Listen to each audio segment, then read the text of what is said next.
Bonjour à tous, donc aujourd'hui nouvelle vidéo, vidéo hors série, vous allez voir pourquoi. Donc l'année dernière j'avais beaucoup de frelons quand j'allumais les lumières, donc du coup j'en avais presque 20 ou 30. Mais à chaque fois, tout l'été, je veux dire du mois de on va dire fin juin jusqu'à facilement fin septembre. Donc c'était infect parce que du coup je pouvais pas allumer une lumière, même une lampe torche pour aller faire chez mes poules. Oui, parce que j'ai des poules.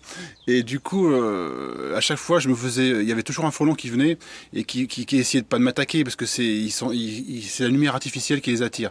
Donc du coup, c'était un peu embêtant parce que moi qui est allergique, c'est plutôt embêtant parce que si je me fais piquer, je peux avoir des problèmes. Donc du coup, voilà. Mon fils aussi, qui est assez petit. Donc du coup, j'ai décidé de vous montrer comment faire des pièges à frelons. Parce que en ce moment, les fondatrices qui sont dans la nature, qui sont cachées, vont faire des nids à un endroit, vont commencer à bâtir. Mais ça ne sera pas le nid définitif, c'est-à-dire qu'elles vont faire un petit nid, elles vont pondre. Une fois que les frelons seront un peu forts, le nid va se déplacer et fera un autre nid dans les arbres pour faire le nid définitif. Donc là en ce moment, elles ont besoin un peu d'énergie pour faire ça. Donc, ce qui ne fait pas non plus très chaud, mais il ne fait pas non plus très froid, surtout la journée. Et du coup, elles ont besoin d'énergie. Donc on va faire un cocktail un peu, pas explosif je dirais, mais très sucré pour pouvoir les attirer et pouvoir les piéger. Donc évidemment, l'européen, c'est pas forcément celui-là qui est le plus dangereux par rapport à l'abeille.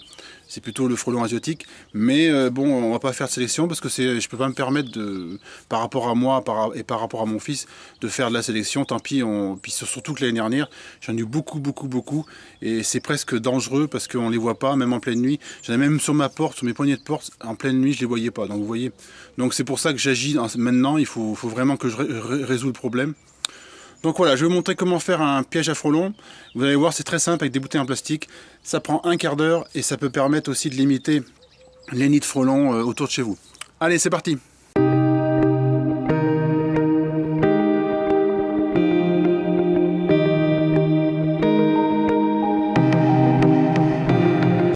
Donc qu'est-ce qu'il nous faudra pour faire ça? Donc un récipient, dosé si vous pouvez, sinon c'est pas grave, c'est pas quelque chose près. Un cutter pour découper les bouteilles en plastique, un briquet avec une lampe à souder, vous allez voir pourquoi. Du scotch armé, des forêts, du 8, du 6 et du 4, donc c'est pas dur, 2 par 2. Deux bouteilles en plastique, donc de préférence assez rigides, donc vous voyez c'est la marque Volvic. Donc ne prenez pas la marque cristalline parce que j'ai voulu essayer et c'est pas assez rigide, ça s'écrase trop, donc ne prenez pas cette marque, prenez une marque un peu plus haute. Je sais que c'est un petit peu plus cher, mais prenez des bouteilles en plastique, celles-là elles vont très bien, c'est parfait. Après du vin blanc, donc du vin blanc, pas la peine de prendre un grand cru, ça sert à rien pour faire ça. Du sirop de cassis et de la bière brune. Donc elle est déjà entamée puisque j'ai déjà commencé à faire des pièges. J'en ai déjà fait 5 ou 6, je sais plus. Donc voilà. Voilà ce qu'il vous faut pour faire le piège. Alors, première chose à faire, on prend un cutter, on découpe en dessous du bouchon, là, un peu plus bas, comme pour faire un entonnoir. Donc je découpe. J'essaie d'être droit, mais bon, c'est pas grave. Il y a des traits, donc c'est pas mal, on peut suivre. Ouais. Voilà. Donc voilà, comme ceci. Après, ce que je vais faire, je laisse ça de côté pour l'instant. Je prends la deuxième bouteille et je découpe le bas de la bouteille. Donc vous pouvez prendre assez large, je vais prendre 2 cm à peu près. Allez, on va faire comme ça. Je l'ai fait machinalement devant la caméra, des fois je peux faire des bêtises, normalement non, mais...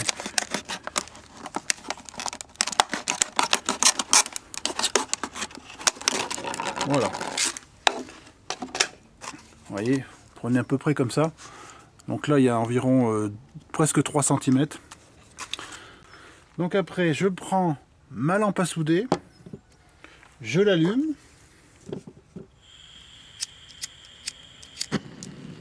Voilà, sans se brûler. On va enlever tout ça pour éviter les problèmes. Voilà, je prends ma mèche de 8. Donc je prends une pince, j'avais oublié de vous préciser. Je prends une pince comme ça pour la prendre parce que ça va chauffer et du coup, faut pas se brûler. Je la fais chauffer comme ça.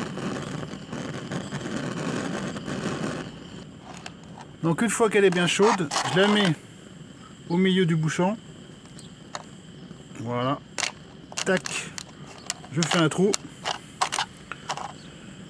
Je repasse si besoin pour enlever à peu près le plastique. Bien faire le diamètre. Voilà, on va passer un petit coup. Voilà.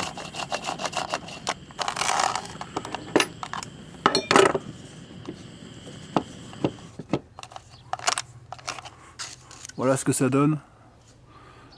Ensuite, je prends la mèche de 4, je la chauffe comme la mèche de 8 pour le bouchon.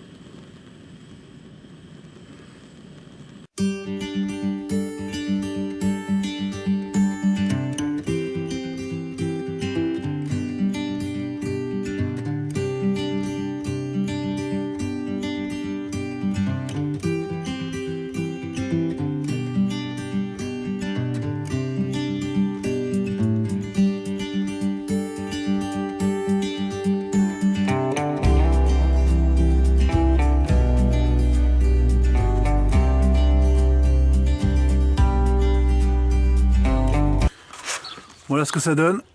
Donc voilà, des trous partout régulièrement au niveau de la bouteille. Après, je place ceci dans la bouteille. Voilà. Essayez d'y mettre à peu près droit. Voilà, là c'est pas mal. Tac, comme ça. Donc ensuite je prends la mèche de 6. Donc je la chauffe. Donc je l'ai préchauffé un peu. Et je vais faire des trous dans la bouteille là, autour, tout à fait autour là.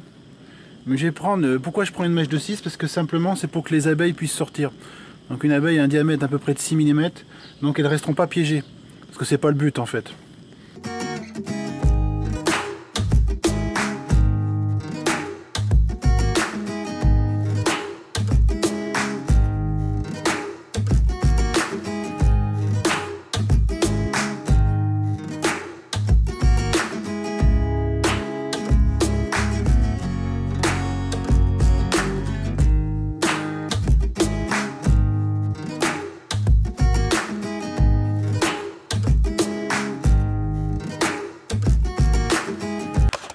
Voilà ce que ça peut donner. Donc vous en percez à peu près partout, hein, sur tout le tour de la bouteille. Donc les endroits, bon, plus ou moins réguliers, c'est pas grave. Hein. Ensuite, je prends le cutter, je coupe l'autre extrémité de la bouteille que j'avais coupé le dessous. Donc je coupe comme ça. Comme j'ai fait pour le petit entonnoir qui va dans la bouteille du piège. Hop, voilà. Et après, je vais essayer de faire un trou à peu près rond là, pour pouvoir l'encastrer dedans comme ça, pour éviter que l'eau rentre dans le piège. Donc je vais vous montrer. On va baisser un peu la lame parce que sinon on va se tailler un doigt là avec ça. Voilà, je vais essayer de... pas dit que ça soit évident.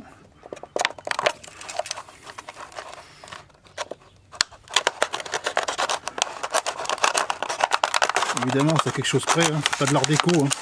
On est bien d'accord. Si on faisait de l'art déco, on aurait fait autre chose. Voilà. Bon, c'est à peu près rond. Hein. Après, je mets ça dessus. Pas besoin d'y enfoncer de trop parce qu'il faut pouvoir que le frelon puisse passer. Donc comme ça suffit. Après, je prends du scotch. C'est pour ça que j'ai pris du scotch armé. Voilà. Hop. On met une petite bandelette, enfin une bande du moins, dessus pour y tenir en place.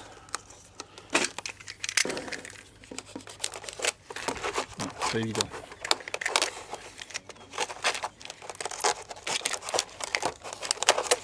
Voilà. Donc je vais le relever déjà parce que c'est pas bon là. Hop. Voilà. Voilà, faut pas trop que ça soit serré non plus. Là c'est très bien. Pas besoin de plus. Alors ce que je fais, j'en mets toujours une petite bande sur le côté pour bien que ça tienne, puisque les trous sont là pour les abeilles, donc je peux me permettre.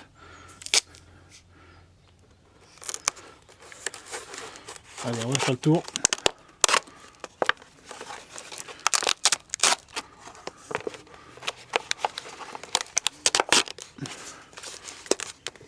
Voilà. Hop.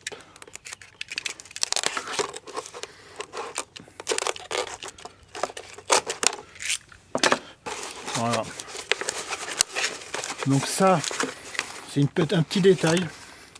Vous pouvez le chauffer un peu là, le scotch. Vous le chauffez pas avec ça. Vous prenez, je sais pas, si vous avez une station à souder pour l'étain ou je sais pas quoi d'autre. Oui, c'est ça qu'il faut, une station à souder. Mais bon, c'est vraiment si vous l'avez. Hein. Sinon, vous le laissez comme ça marche aussi bien. Donc maintenant, on va passer au dosage. Donc c'est très simple. 80% de cassis, 10% de vin blanc et 10% de bière brune. Donc moi j'ai pris un doseur. Bon, vous n'êtes pas obligé, hein, c'est pas. Je vais aller jusqu'à 100 là en sirop de cassis. Et je vais mettre un tout petit peu de vin blanc, un tout petit peu juste pour comment dire, pour pas que le mélange soit pâteux avec le sucre. Juste un tout petit peu pour mélanger. 10% c'est vraiment rien. Donc j'y vais.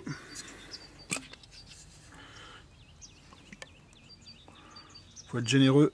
Vous voyez, je suis à peu près à 100.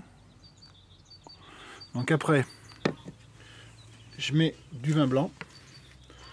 Bon, j'en mets vraiment pas beaucoup. Hein. Voilà, c'est juste histoire de mélanger. Un peu de bière. Voilà, et le mélange est prêt pour mettre dans le petit récipient qui ira en dessous de la bouteille du piège. Après, je verse le mélange dans le récipient qui sera en dessous de la bouteille. Voilà, j'y vais. Là, c'est pas mal. Et ensuite, je mets ça par-dessus, comme ça. Tac. Alors, il faut faire attention que les trous ne baignent pas trop dans le produit, dans le mélange. C'est-à-dire que dans la solution, je veux dire. Pour éviter quand même que ça baigne. Voilà. Vous posez juste dessus comme ça, je vais vous montrer. Regardez. Vous voyez? En fait, il est juste au bord. Vous pouvez appuyer un tout petit peu plus, mais juste au bord. C'est juste pour attirer et pour éviter vraiment que le frelon prenne trop le produit. C'est-à-dire qu'il soit toujours attiré, mais qu'il n'ait pas trop accès, je dirais, au produit, tout en étant attiré dedans. Après, je prends le scotch et je vais scotcher les deux parties en bas. Voilà. Hop. On fait le tour gentiment. C'est pour ça que le scotch armé est bien. Il tient bien quand même. Hop. Voilà, j'ai fait le tour. Pas besoin d'en mettre 10 mètres, ça sert à rien. Voilà. Donc là, vous pouvez chauffer un peu pour qu'il colle aussi. Si vous n'avez pas, c'est pareil. Vous faites pas, c'est pas grave. Rien de grave. Voilà. Voilà, c'est bien scotché. Donc pour finir, je prends un fil de fer. Donc j'ai fait deux petits trous diamètre 4 avec la mèche d'un béton de 4. Donc je l'ai chauffé bien sûr, puis j'ai fait les petits trous. Ça c'est pour l'accrocher. Donc je vais vous montrer. Hop, on fait comme ça. On fait comme ça, si on y arrive bien sûr. Voilà. Donc là c'est du gros fil de fer. Essayez de le retourner à la main. Voilà. Voilà. Vous n'avez pas assez de force, vous le faites avec une pince. Hein. Voilà.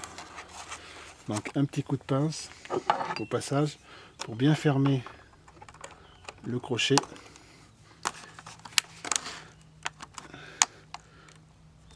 Voilà. On ferme bien, on fait pareil de l'autre côté. Voilà, donc votre piège est prêt. Donc vous l'accrochez à une branche d'un arbre. Bon, à votre hauteur, vous ne commencez pas à monter à 10 mètres de haut, ça sert à rien.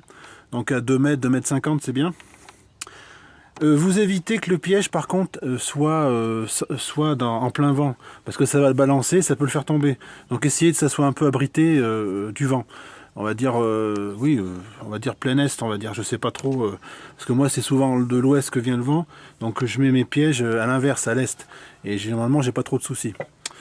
Donc voilà comment faire un piège à frelons, donc c'est très simple. Bon là avec la vidéo ça a pris du temps, mais normalement il faut 10 minutes, un quart d'heure. Donc n'hésitez pas à multiplier les pièges, hein. Vous pouvez en mettre autant que vous voulez. Ça fait autant de chances de prendre les fondatrices des nids de frelons. Et ça fait autant de chances de ne plus avoir de nid de frelons dans l'année. Donc voilà, cette vidéo est terminée. Donc j'espère qu'elle vous aura plu et qu'elle pourra vous aider pour éviter d'avoir trop de frelons autour de chez vous. C'est vrai, depuis quelques années, ça pullule, que ce soit pour les Asiatiques ou pour les Européens. Moi j'ai souvenir d'un gros nid qu'on avait trouvé à côté de chez moi, là dans une ville. Il faisait à peu près, je sais plus, c'était 1 mètre de diamètre, c'était énorme, c'était un Asiatique en pleine ville, hein. Donc l'année dernière je crois. Donc du coup, voilà, si ça peut être éradiqué un peu, ça sera pas mal. Donc si elle vous a plu, vous pouvez aussi la partager. Vous pouvez laisser des commentaires et des questions en dessous de la vidéo, j'y répondrai du mieux que je peux. Pensez aussi à vous abonner à la chaîne Vie Pratique des Outils. Et en attendant, jusqu'à la prochaine vidéo, je vous souhaite une bonne semaine. Au revoir les bricoleurs!